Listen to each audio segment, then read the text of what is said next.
यावेळेला एक मोठी बातमी येते। ठाणे लोकसभा मतदारसंघातून नरेश म्हस्के यांचं नाव जवळपास निश्चित होतंय।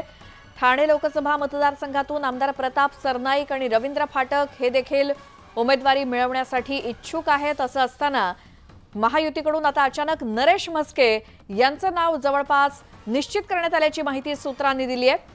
आज किंवा उद्या शिवसेनेच्या उर्वरित उमेदवारांची यादी प्रसिद्ध होणार आहे आणि यावेळी काही नावांमध्ये बदल देखील होण्याची शक्यता नाकारता येत नाही। अधिक माहितीसाठी जाऊयात, आमचे प्रतिनिधी उदय जाधव आपल्या सोबत आहेत। उदय, ज्या जागांची अजून उमेदवारांची नावं आलेली नाही त्यापैकी एक म्हणजे ठाणे आणि तिथून नरेश म्हस्केंचे नाव समोर येतंय, काय एकूणच सविस्तर माहिती? श्वेता, जी वरिष्ठ सूत्रांनी माहिती दिलेली आहे त्यानुसार महायुतीमध्ये ठाणे लोकसभा मतदारसंघ हा शिवसेनेकडे आहे आणि शिवसेनेकडून कोणाला उमेदवारी दिली जाणार यावर सर्वांनाच उत्सुकता आहे। कारण मुख्यमंत्री एकनाथ शिंदे यांचं हे होम ग्राउंड आहे, त्यामुळे या होम ग्राउंडवरती शिवसेनेचा उमेदवार कोण असणार याकडे सर्वांचं लक्ष लागलं होतं।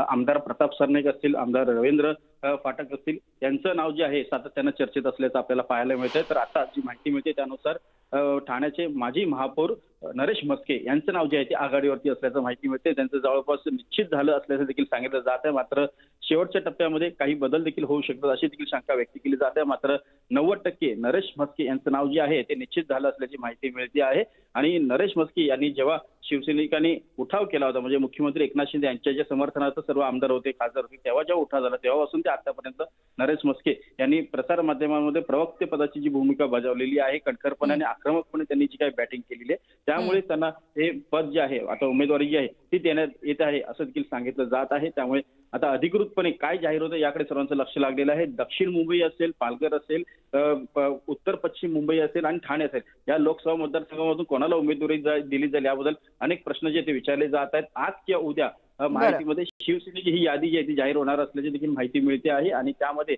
नरेश म्हस्के यांचं नाव पुढे आलेलं आहे। नरेश म्हस्के यांची उमेदवारी जी आहे ती जवळपास निश्चित झाली असल्याची ठाणे लोकसभा मतदारसंघातून माहिती मिळते। उदय, धन्यवाद या माहितीसाठी। इथे एक छोटासा ब्रेक घेऊन आपण लगेच परत येणार आहोत। तुम्ही पाहत राहा न्यूज 18 लोकमत।